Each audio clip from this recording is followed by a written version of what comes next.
Alright, before we get started here, let's look at a couple things you're going to need. So first you're going to need the Windows installer, and then you're going to need an 8GB minimum thumb drive to put Windows installer on as a boot drive. And you're definitely going to want to use a thumb drive. Don't use an SD card like I did, because as in my case, you'll probably have trouble getting your computer to recognize the SD card when you're trying to reinstall Windows. And then kind of an optional thing, you might want the HP service guide for your computer. And for tools, we're going to need a Phillips and T5 screwdrivers, and an optional thing, a can of compressed air for cleaning out the inside of the computer when we have it open. Just a little side note here, I'm going to be doing a fresh install of Windows. I'm not going to clone my old drive. So if you want to keep all your files and settings and start kind of from where you were with the new drive, then there's other tutorials that I've seen around that you could take a look at and work through that. Okay, so let's get the Windows installer first. Go ahead and open up your browser and type in Windows ISO. And then click the first link here that says download Windows 10 disk image from Microsoft.com. And you'll see a button here to download tool now. Click that, save the file to your downloads. Go ahead and wait for that to finish, and then you can close your browser. Now you can insert your thumb drive and then locate that file we just downloaded. Double click to run, and that'll open up the installer. Let's fast forward through this a little bit. All right, then there's an agreement here. Go ahead and click accept. And then we're going to select create installation media on a USB flash drive. And since I'm going to be reinstalling on this same computer, I'm going to leave the use the recommended settings click, then hit next and choose USB flash drive next. And then go ahead and select your drive in this list and click next again. And then that's going to download Windows 10. All right, so once that's done, you can click next, and then you can go ahead and eject your drive. And if you want to get the HP service guide, we can do that next here. Go ahead and open up your browser again and type in HP, and then just click on the top site here on hp.com, and then go over to support and down to products. And then it's going to have a button here that says identify my products. Go ahead and click that, and it'll open up a little link. Hit open link and hit OK. And then what that'll do is detect exactly what your computer is and give you the right information for it. So here mine loaded up, so I'm going to click on that and then scroll down a little bit and go to user guides and go to the maintenance and service guide. And then you can go ahead and download that and save it.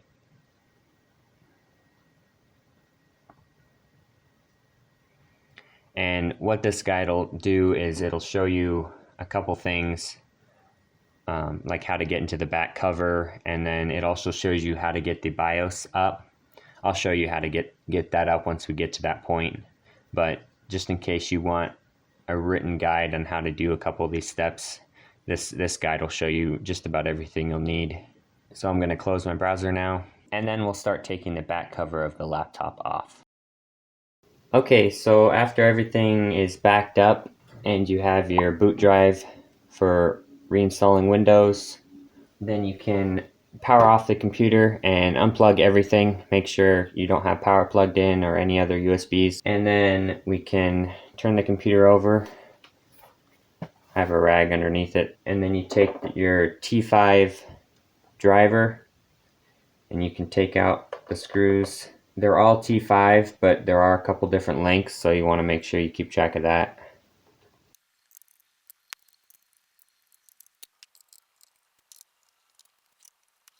Okay, so all four of these screws here were the longer length, and then these four were shorter. And then once you got those out, there's also screws underneath this back rubber, so you'll have to take that off. And depending on how yours comes off, there's also another layer there. Once you get the rubber off, then there's a layer that's actually like the adhesive. You want to get all that off. I'm going to try to keep mine, so maybe I can stick it back down.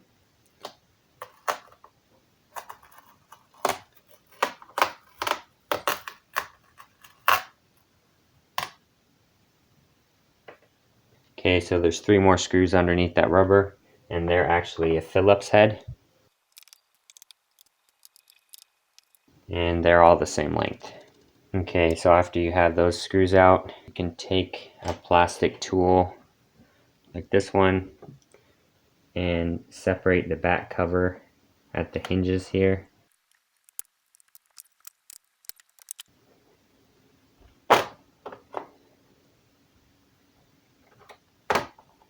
So now that the cover's loose, you can lift it up from the back, and then that just lifts off. And pretty much for everything you do when you have a computer part, you want to disconnect the battery first. So I'm gonna take my plastic tool and pull this battery cable out of the board.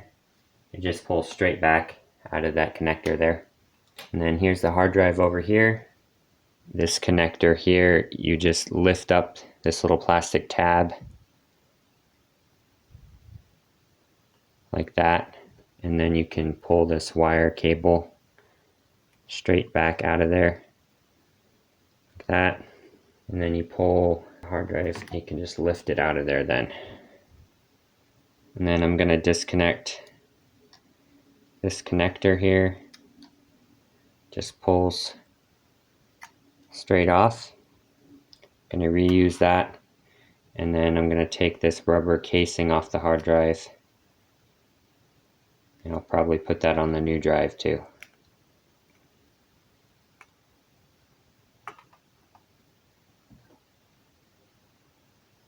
Alright, so here's the new SSD. I'll put a link in the description to the one I bought. It's from Samsung. And then what I'm going to do is reuse this rubber and put it over the new drive. It looks like it's going to fit. There's little nubs here. It's a technical term, little nubs. And those look like they go right into those holes there. So you can put those in to the holes on all 4 corners.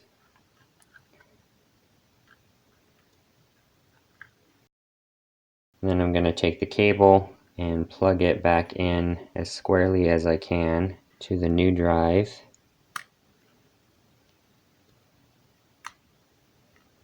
Make sure that's plugged in all the way. Alright, and then I'll set that back in place here. I'm going to have to get the little rubber casing back down in there a little bit. I think that's about how it was there. And then I'll take and plug in this little cable again. Okay, so just slide it back in there like that. And then close that little door again. I think that's about it there. So at this point I'm going to take my compressed air I bought. I'm going to make sure that there's no water coming out of it. And then I'm going to just spray everything off and make sure everything's nice and clean. I'm going to spray the back of the back cover off too over here. And you're going to want to plug your battery cable back in. Slide it back in there all the way. Okay. Then put the case back over it here. Just kind of gently work it into place. Make sure all the edges are clicked down.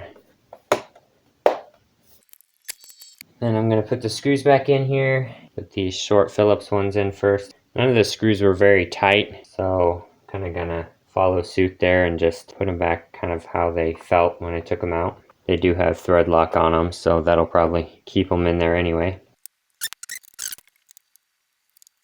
Little thing I'm doing there with the screws, if you put them in and then turn them counterclockwise a little bit, you can hear them kind of and feel them kind of click into place like that, and then you can start them in, and that way it helps prevent cross-threading. I'm going to try to stick this rubber back on here, see if I can get it to re-stick. Maybe I won't have to glue it then. Looks like that might stick, so I'm going to go with that for now.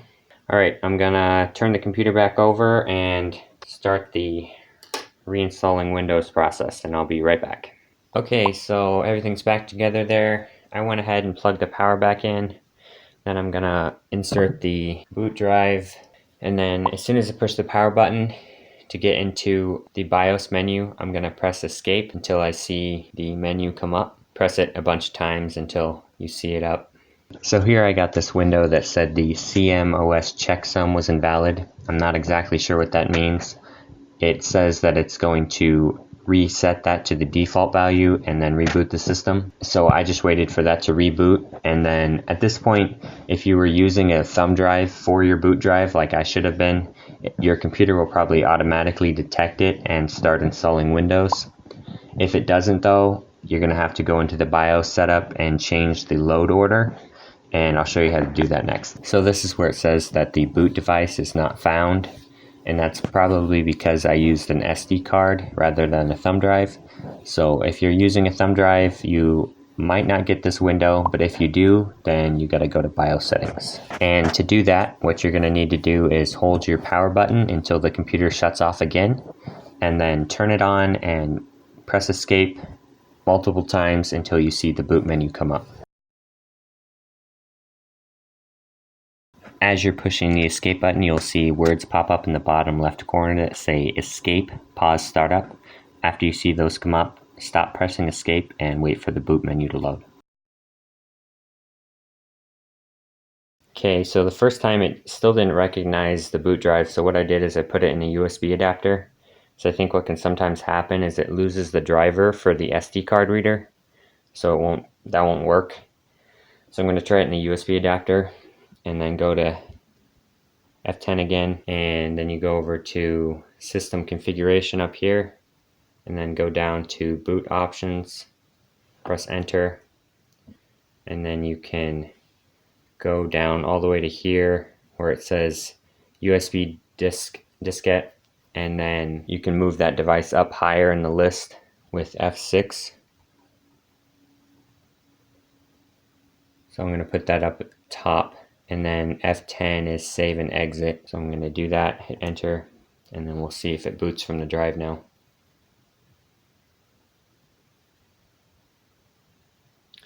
So it looks like it got it that time from the adapter.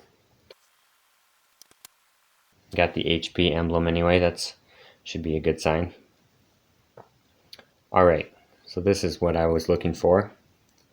So here you select your language, time, and keyboard. Those are all correct for me, so I'm going to hit next. And then I'm going to click install now.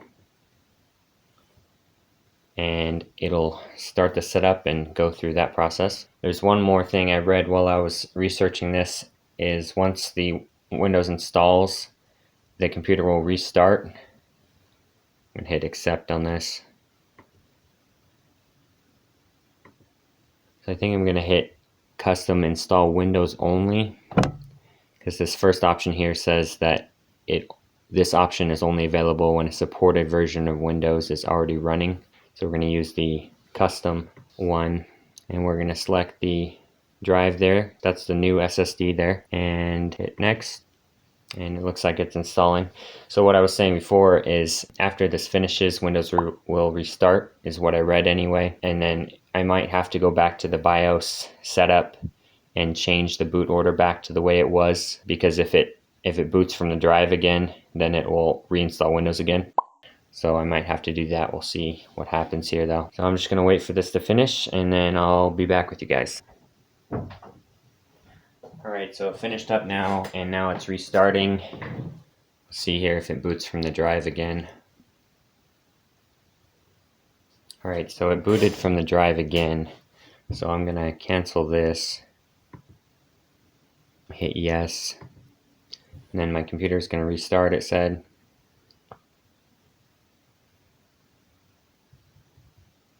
So I'm going to press escape again and get back to the BIOS menu.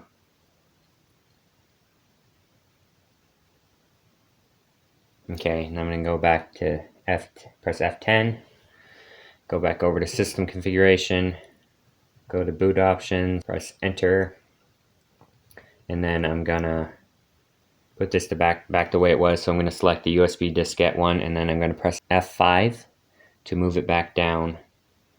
And it was the third one in the list, so I'm going to put it back the way it was there, and then press F10 to save and exit. Save. and then it's going to restart here again, and that way it should boot from the SSD on the computer now.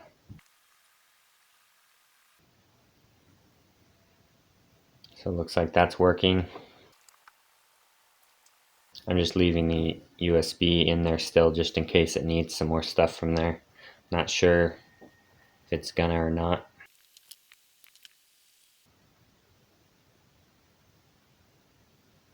Alright, so we got the Windows Hi there, I'm Cortana, and I'm here to loading help. thing again. Alright, so you select a region here, the keyboard layout, and then I'm going to skip the second layout. Then I'm going to sign into the network real quick. Alright, then we're going to go next. And I'm going to skip the sign in here.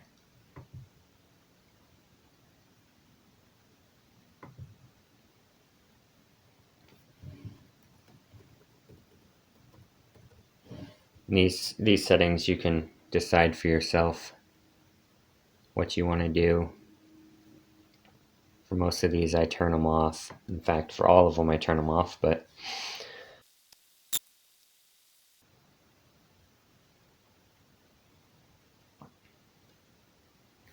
alright, and there it is. So this is going to be a really base version of Windows. It shouldn't have all the extra stuff that comes with Windows sometimes. I'm going to go ahead and eject this USB adapter and unplug it. Alright, and a quick little side note here. Now you have your old HDD drive, hard drive, and what I did is went on Amazon and I got this. I think it was about $8, and it's a hard drive enclosure so that you can turn your old hard drive into an external drive. So you just pull this lid off and then you can put your old hard drive right in there and then use it as an external hard drive. So I'm going to do that, and then I'll have another backup drive there. So I'm going to get some more things set up here. One more quick little side note here. If you notice you're missing some drivers, you're going to need to go to Device Manager, and then you can open that and you'll see a bunch of devices here in this list that have a little caution sign next to them, and those are devices that need an update. So you can just right click on them and update driver, and then search automatically, and it will search for the driver and download it. And then if you get this window where it says it's unable to install, it'll say here search for updated drivers on Windows Update. If you click that, then it'll bring up Windows Update, and go ahead and download and install all the updates there and see if it gets your driver. Sometimes what I've noticed with these two is you might have to install the drivers for some of the other devices first and then retry the ones that didn't work the first time, and then they might work the second time. Like this 3D video controller, that was the one I tried first and it didn't work. I did a couple of the others and now this one's downloading, so it might just take a little bit of trial and error to get it to download them. And I think that'll about do it for this video. Thanks for watching. I hope this helps somebody. Leave any questions in the comments below and I'll try to get back to you as soon as I can. And I'll see you in the next one.